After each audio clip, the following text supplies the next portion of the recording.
episode 19 of the Lady Stairs Knits podcast. It's been a couple weeks since I last recorded.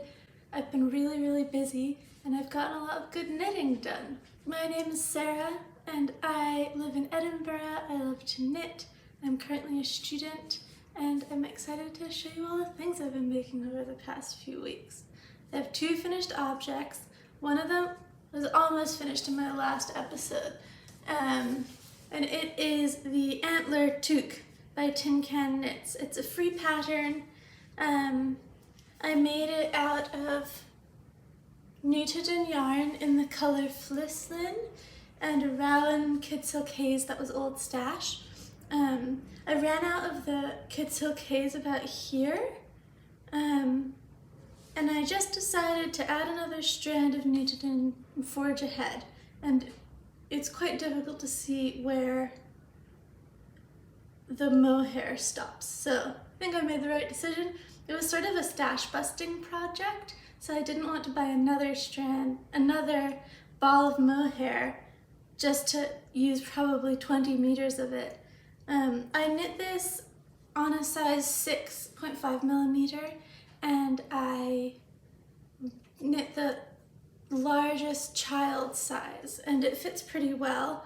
I made this pom-pom, which I think is the best pom-pom I've ever made. It's just out of the Nutagen. It's really dense and gorgeous. I'm not gonna put it on, and I'll tell you why.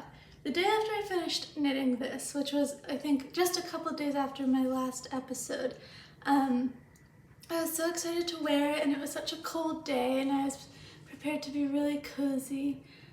So I wore it into uni. I wore it on the train, and then after my class I went to the toilet and I left this hat in the toilet. And it's about a 45-minute walk from the university to the train station. I only realized that I had lost the hat once I got to the train station, by which time if I went back I would have missed the window for off-peak trains and I would have had to pay another £15 for a ticket. So I decided not to go back and just to go home and to look for it when I was back in the university 2 days later. So I was very worried, but I did that because I really didn't want to miss my train. And I looked in the toilet in the building when I was back and it wasn't there, which makes sense because they clean those quite often. And I asked one of the helper people in this huge sort of student study building if there was a lost and found, so he pointed me towards a lost and found. But it wasn't in a lost and found, but I saw that there was a big bin of clothing for donations right next to the lost and found, and when I rooted through that bin, the hat was in there. So I found it, and I'm really excited, but I think I should give it a wash before I wear it again because it was in a bin with a lot of clothes that people were going to donate. It wouldn't have been the end of the world if it got donated, but I would have been upset because I had literally finished it less than 24 hours before losing it. So that's the story of this well-traveled hat. I think that the only thing I would do differently is I didn't go down in needle size for the ribbing, and it's quite a bit wider than the rest of the hat, especially with the cables. Oh, there's a big siren going off. So it's sort of floppy at the bottom. I think that I might thread some elastic through, although I've never done that. But it's gorgeous and soft and really warm. I wanted like a big white chunky cable hat. Working on this really hurt like up the side of my arm. Somebody commented that it could be monk's disease. And it's weird because it only happened when I was working on this. It's never happened on any other knitting project. So I'm not getting that anymore because I'm not working on this anymore. But I was planning on making another one, and now I'm thinking maybe I'll make something else that doesn't hurt my arm. So that's my first finished object. And it just needs a wash now. My second finished object is a pair of socks. It's the Andrea Mowry's Bearpaw socks, and I tried to participate in the knit along. I didn't finish in time because I made very large socks, but I finished them the other day, and this is what they look like. They look a bit Dr. Seuss. But it's, again, this is stash yarn. The Bearpaw socks, it's a ribbed DK weight sock pattern. And I, instead of using a DK weight yarn, used one strand of fingering and one strand of mohair. The mohair was also from Stash. It was also a Rowan Kid Silk Haze from years and years and years ago. And I didn't quite have enough of it, so I just switched to the closest mohair that I had, which was this orange one from Biche Bouche for the end. The main color is this, I think it's Jameson and Smith, or Jameson of Shetland, sort of royal purple in the color Obreta, which I believe is eggplant. It's a really beautiful, sort of dyed-in-the-wool looking, cool-toned purple. So I have an ill-fated cast on. The first time I tried to cast these socks on using the recommended needle size and the recommended foot measurements, it turned out this big. Now compare this with this already very large sock. So I restarted. That was with 2 strands of this, Jameson and Smith. So I restarted, and I also made a smaller size. These are much too big for me. I thought that, I don't know, I just kind of didn't realize that there was going to be a gusset. So I knit the length of the foot that I wanted, and then I thought it was going to start the heel, but then there were instructions to start the gusset, and I was on a train, I powered ahead, I just did it. Now it is too long for me by quite a lot, but it fits my dad. It is his 62nd birthday in 11 days, and when he tried these on, he was making hints that he wanted them, so I'm considering giving them to him for his birthday. I think he would really like them. I like how this has a different color at the cup. I used Jenny's surprisingly stretchy bind off. It flares, but you really need that much stretch for the ribbed sock. It really has like just enough stretch that it would be needing, so that's just sort of a necessary element of it. It has a fleagle heel, which I'd never done before, and I just used the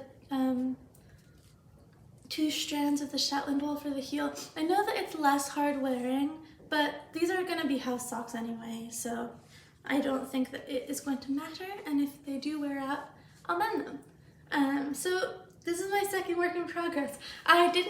The Thanksgiving knit-along challenge was from Wednesday to 12 midday on Monday, and I finished these.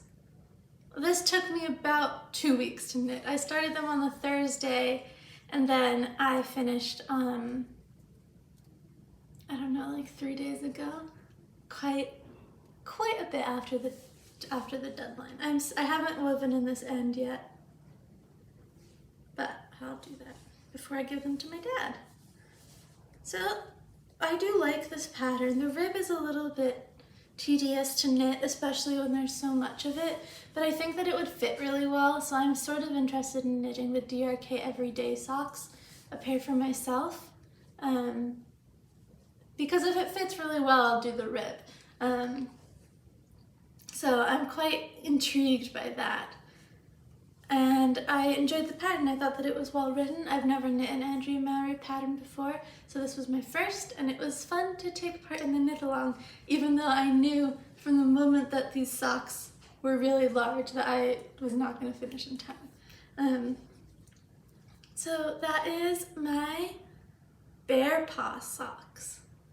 It's my second and only other finished object. I have a few works in progress to show you. I'll start by just showing you this sock tube. I don't think I've worked very much on it since I last recorded, but I've worked a little bit on it. It's steadily going. I'm using this wool from Nomadic Fiber Co., and it still gives me an allergic reaction, but I'm powering through. And I just take breaks when I feel like I need to take a break. there's not very much interesting to say about it. Oh, the Bearpaw socks were knit on a 3.5 millimeter needle, and I did magic loop, which my friend Marilee taught me how to do. And the other socks, the sock tube, I'm just using 9-inch circulars because it's just plain knit stitch and I can go really fast. I couldn't do rib comfortably on the 9-inch circulars though. So yeah, that's about it. I used up a whole ball of the red mohair and then finished it off with this orange mohair, and each sock used exactly 1 ball of the Shetland wool. I just kept knitting the leg until this was finished. So that is how much it used. And now that I've shown you this huge toe, I can unravel it and return these 2 balls to their complete states. Okay, now let's move on to the garments that I've been knitting on. I said in my last video about my fluffy white ranunculus that it would definitely be done by the next time I spoke with you. Well, it's not. I ran out of wool, and yeah, that's my reason. I now have more wool. I'll just start from the beginning. So this is a ranunculus. It's a pattern by Midori Hirosie. It's extremely popular. I'm knitting it to spec. Everything is the same except for my yarn is a DK weight. I also think that it will bloom a little bit, but I'm loving it. I think it's gorgeous. I've used this yarn before for my botanical cardigan, I think, which was a very intricate cabled cardigan, sort of outerwear cardigan, because it's very dense, and I wanted to use this yarn on a looser gauge because I love it. It's made using the 50-50 mohair wool blend from Anfield Angoras, and Anfield Farm is owned and operated by some really old family friends of mine. So I've been sort of a supportive and eager watcher of their process of making yarn. And so I think in their first ever Facebook post that they had yarn to sell, I got 8 skeins and I made the cabled cardigan. And then I thought that I would have enough left over to make a ranunculus. I didn't have anywhere close to enough. I had to buy a full skein, and now I've had to buy another skein. I don't know, I guess I just haven't made that many DK weight garments recently, so I didn't really remember or just have any sort of touch point for how much yardage it takes. So I sent them a message and they graciously brought me some, came in for some tea, and it was lovely. And their yarn is doing so well. They are on the front page of the Courier newspaper, and they have a bunch of shops asking to do wholesale deals with them. They said that their only issue is that now they don't have enough goats to keep up with the demand, which is great, and I'm so happy for them. And also, it's gorgeous yarn, so I'm glad that more people will get to use it. It's quite expensive, but it's, you know, locally sourced, at least to me, and wonderful treatment of the animals, and very environmentally conscious process of manufacturing, and so I just think that it's worth it. And apparently a lot of other people do as well. It's in really high demand.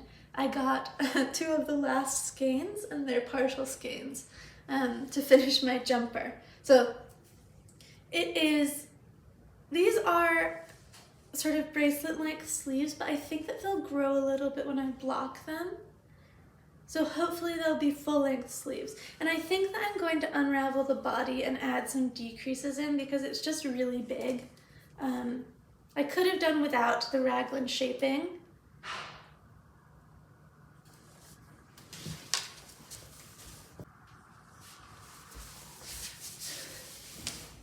I thought the doorbell just rang, but when I went to check, no one was there.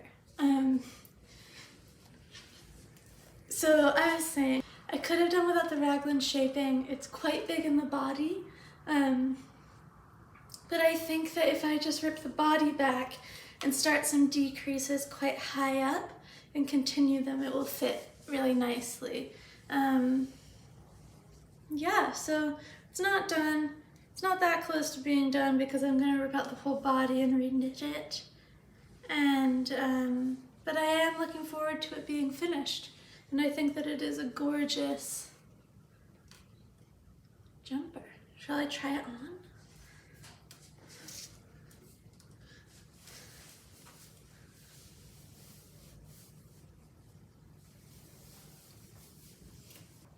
Okay, I hope you can get a good idea of what I was talking about. The length of the sleeves. They're sort of bracelet length. Yeah.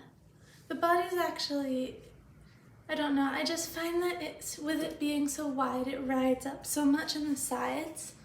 And I think that if I did some decreases and added a good amount of length, I won't have that problem anymore. So this is my fuzzy white ranunculus, and I love it. Okay, my other work in progress is my Treysta pullover. It's a pattern by Jennifer Steingass. I changed this pattern because I'm knitting it also on 6mm needles. So I just moved the yoke up where the split for the sleeves. So I just moved the split for the sleeves and the bodies up a bit farther into the yoke.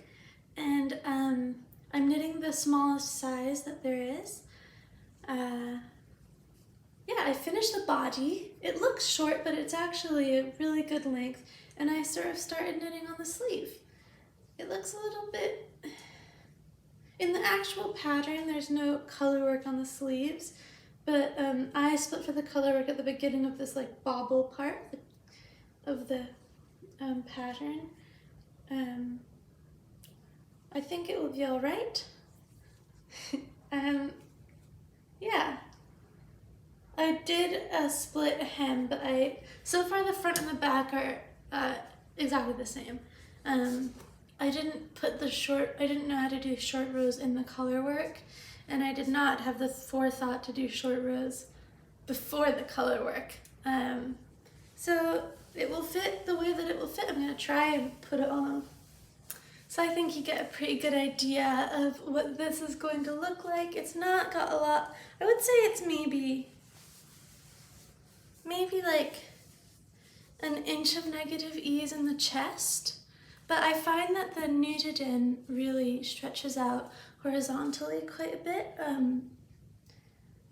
as you wear it. That's at least what happened to my other knitted in jumper, so I'm not too concerned about this not fitting. It fits just the way I want it to right now. My idea for this is to wear it mostly under thinner jackets to be a real heat saver in the winter. And yeah, I really like it. I love the colors. I really like the length of the body. It's cropped, but it's not like really going anywhere if I move my arms up and down. I'm gonna knit full length sleeves, probably with no decreases for maximum warmth, and pretty long. And that's about all I have to say about this. It's been very enjoyable. I'm not loving knitting sleeves. I've knit both of those sleeves for the ranunculus, and now both of these sleeves are gonna get knit on this. And I'm a little bit tired of it, but I'm just taking it easy. I'm also gonna be away for 10 days as of tomorrow. I'm going back to Philadelphia for some medical stuff. So I am not gonna be bringing either this project or my ranunculus with me. They're just pretty big, and they're pretty close to being done. So I don't know, it just seems like kind of a waste. But now that I'm thinking about it, I would like to bring the ranunculus. I don't know. I'll talk more about what I'm planning on bringing with me at I guess next. But I think that that's all I have to say about this. The green is the color Skostra. The other colors are all muted in except for the black, which is from New Lanark Mills, just their natural black. And the white and the gray are different, which I think adds a bit of a pop.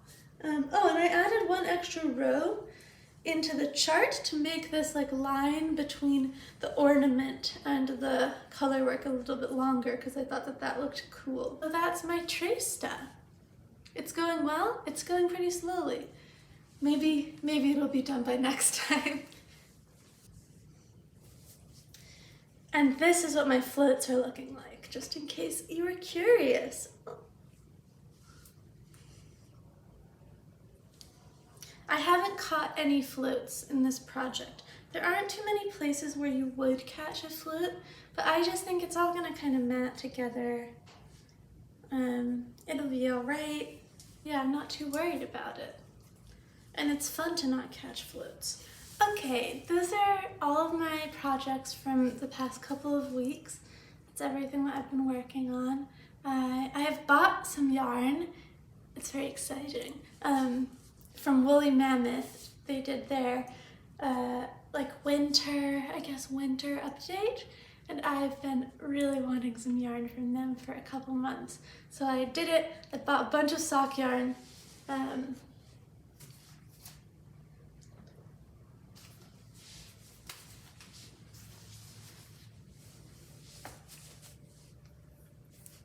And I'll show it to you now.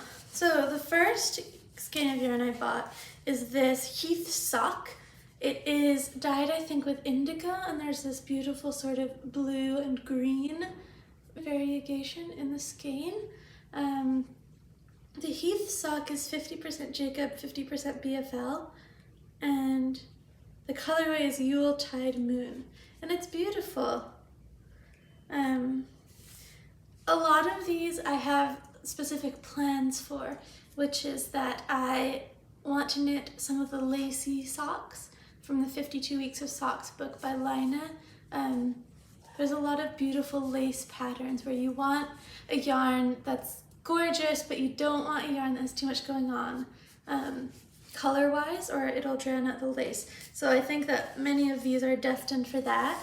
And I've been watching Esther Okay's channel. She's doing a series where she knits through the 52 Weeks of Socks book. I think she's done 7 so far. It's very inspiring. So I don't think that I would ever knit through the whole book, but I made a couple patterns from it. I have a couple that I have my eye on to knit on this plane ride and trip. And I'll show you them at the end of the video once I show you these socks. So this is the second one. It's called Hibernation, and it's this pink with like yellow and a little bit of orange in there.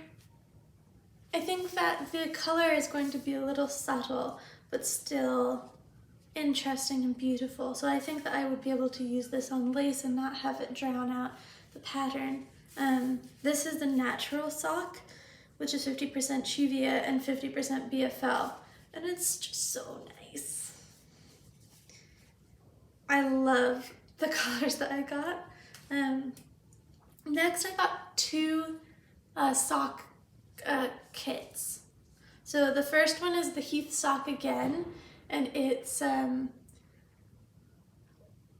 think one of their Christmas colorways. It's called Christmas Larder. So it's this like muted red and a sort of like tealy blue. They're just beautiful. Love them. Gorgeous, stunning, beautiful. And then the other sock set is a double one. So I think that, well, normally it only takes me about like 200 meters of sock yarn to knit this pair of socks. So this is great because this one, I have 2 mini skeins, so I can do heels, toes, and cuffs in each of the mini skeins, and then knit 2 pairs of sock from the larger one. It's called Hedgerow Harvest Double Sock Set, and it's in the natural sock base. And it's like yellow with a couple speckly bits, and then this blue and a brown. And they're gorgeous. They feel so beautiful. I can't wait to knit them up. I don't have a ball winder here, and I'm gonna do something that's pretty impractical. I'm just gonna bring them to Philly with me, wind them up, knit the ones I want to knit while I'm there, and then bring ones I don't want to knit there back. Yeah, that's my plan, and I think that it's a decent plan. One of the socks that I have my eye on to knit on the plane is the Craspedia sock by Andrea Mowry. It's the one that has pom-poms all up the, not pom-poms, but like baubles. It's quite impractical, but I think that they would make beautiful house socks. And I don't know, it's just they're calling to me. So I might knit those. The other pattern from the book that I'm really drawn to initially is the Elvis slippers. So I'll put a picture of them up. I really would love to knit those. I'm gonna be bringing this skein of yarn from Whistlebear, which is sort of falling apart. It's their Cuthbert sock. It's 300 meters and it is 80% mohair, 20% Wensleydale. So I'll spin this up on my ball winder and maybe knit one of the lacy socks. And this is the yarn that I think I'm going to use for my airplane knitting, which is probably going to be the DRK everyday socks. And this is the Patterns Croy socks. I have 2 balls of it. I've had this for quite a long time. The first pair of socks I ever made that were like proper socks and not slippers, I made out of a pink version of this yarn, which my boyfriend gave me for my birthday in 2017. So after I finished those, I love them. I still wear them a lot. I bought these 2 balls and I never made them into socks. So I'm gonna make these into socks, I think. I'll bring them on my trip. And it's nice because I don't have to wind these up, so I can maybe work on these on the plane if I want to. But maybe I'll try casting them on before I go, because I think that if it's a toe-up sock, she doesn't like for you to use DPNs for that cast on. I've been really busy over the past couple weeks because it's the end of term at school. I've had a lot of big essays that I've been trying to write. I'm still trying to write those, and I'm really stressed out about the trip that I'm going on tomorrow. Just the combination of the medical things that I have to do and the essays that I still have to write and the logistics of getting there and the appointments has all been a huge stress, and trying to like get my apartment clean enough for my lovely friend who's cat sitting to have a nice stay here. It's a lot on my plate, so I don't want to commit to casting on another pair of socks if that's gonna stress me out today, because my goal is to not be worried, and I have to get up really early tomorrow to catch my flight. So it might happen, but it also might not, and that's okay as well. So that's everything that I have to show you, I think.